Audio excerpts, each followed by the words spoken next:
Nesse vídeo a gente vai tentar entender o que são essas marcas amarronzadas que saem do interior dos olhos dos cães.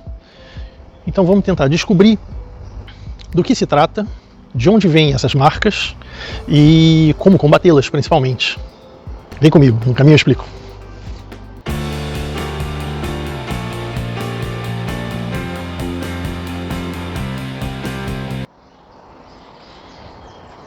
Bom dia, eu sou Maurício, veterinário, e esse é o meu canal Amigo dos Bichos. Então, nesse vídeo nós vamos tentar explicar o que é a famosa lágrima ácida.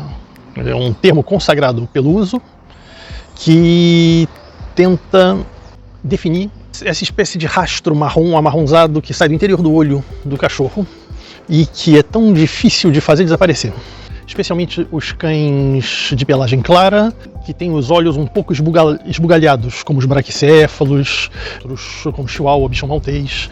Ora, o termo lágrima ácida não é um termo ideal, porque se é causado por lágrima, não é nem um pouco ácido. O pH da lágrima é mesmo levemente alcalino, em torno de 7,3. Para vocês terem ideia, a água daqui de casa tem um pH de mais ou menos 6,8. A água da minha fazenda, quando eu morava na França, tinha um pH de 7,7. O pH de um aquário, para quem é aquariófilo, o aquário de peixes da Amazônia, desce a 6,5. E um pH de um aquário marinho é em torno de 8,3. Então, entre 5 e 8, não é uma acidez ou uma alcalinidade que possa causar grandes problemas. É claro que quando a gente fala do ácido acético, do vinagre, por exemplo, a gente desce a menos de 3. E quando a gente fala do amoníaco é acima de 9 ou 12 mesmo, é altamente alcalino.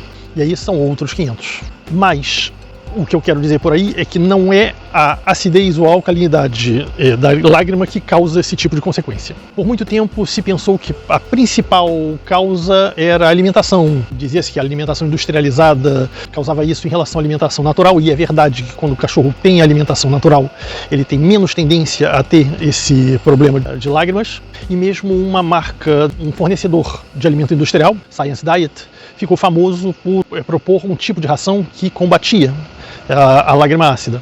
Não está totalmente desnudado de razão na medida em que nós somos o que nós comemos. Então, quando você orienta de uma certa forma a alimentação, você sempre pode combater várias coisas diferentes. E existe uma influência, evidentemente, da alimentação.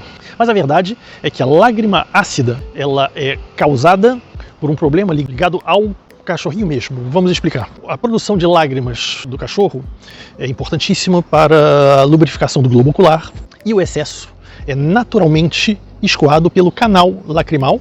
É um pequeno duto que sai no interior, mas que sai da parte interior do olho e que vai até a ponta do focinho. O famoso focinho úmido do cachorro é onde desemboca esse canal lacrimal. Então o cachorro está sempre com o focinho úmido, a não ser que ele esteja deitado durante muito tempo, e aí o focinho fica um pouco seco até que ele se levante e a gravidade faça o seu efeito. É por isso também, mal comparando com o humano, que quando a gente coloca um colírio nos nossos olhos, a gente sente no céu da boca um gostinho, e esse gostinho é o colírio que extravasa um pouquinho para o nosso duto lacrimal e que se escoa. A gente sente isso no céu da boca, no palato mole.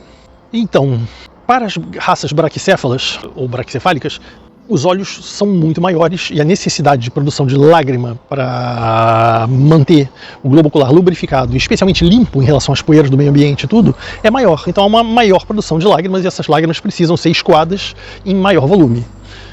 E aí transborda um pouquinho. Existe também o risco para certas raças de que esse duto, que numa raça primitiva como um pastor alemão ou um labrador é uma via de escoamento reta, para os braquicefálicos a via de escoamento ela é um pouco mais tortuosa. Então ela pode se entupir, ela pode se bloquear muito facilmente e o extravasamento de lágrimas vai para fora do olho. Tudo isso cria, logo após os olhos, em torno do nariz, um rastro de lágrimas. Ora, a composição mesmo da lágrima, nessa composição existem compostos de origem ferrosa, como a lactoferrina, por exemplo, e com o acúmulo de lágrimas e o excesso de umidade logo embaixo do olho, isso vira um meio de cultura bacteriana e mesmo micótico, e essa mistura causa uma oxidação desse composto férrico. E a essa altura o pelo começa a se oxidar. O ferro que está depositado no pelo começa a se oxidar e dá essa coloração marrom, essa coloração amarronzada. Esses compostos ferrosos estão também presentes na saliva do cachorro.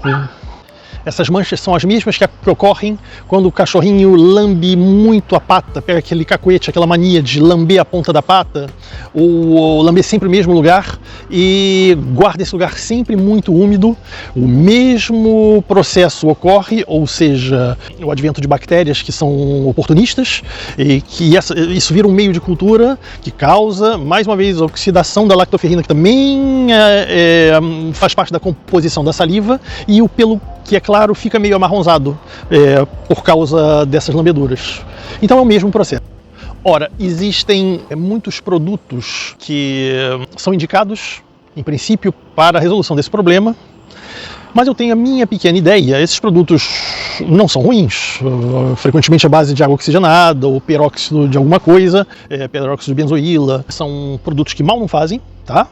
Que têm uma ação desinfetante, o que é bom para evitar essas culturas bacterianas, e principalmente são indicados para uma passagem regular e relativamente intensa, algo como 2 vezes por dia. Eu tenho para mim que o mais importante é você limpar 2 vezes por dia, que seja com um algodão úmido, que seja com um algodão seco, que seja com um desses produtos que podem eventualmente auxiliar, clareando um pouquinho o pelo que já está manchado.